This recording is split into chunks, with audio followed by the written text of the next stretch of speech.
Now, as y'all can tell, there's really nothing to this job. Now, what you see me doing is I'm going to Home Depot to get a piece of PVC. This particular fork tube, a coupling, 1-inch coupling works great.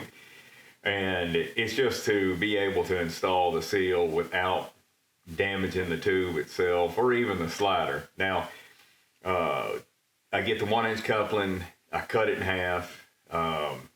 I use the wooden dowel to drive it in.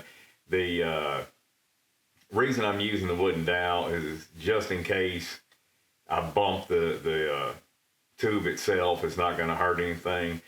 This is a method to use when you're replacing the seal and you don't want to have to pull the tube out and then get some kind of, you know, makeshift slide hammer or something of that nature. This just really makes it easy, cuts one step out of it.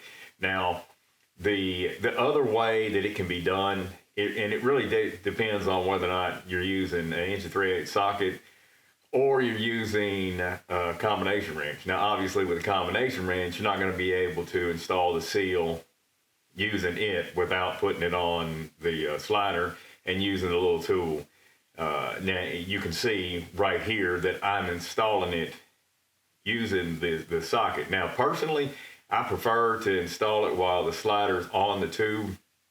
And the reason being is I really don't like the studs.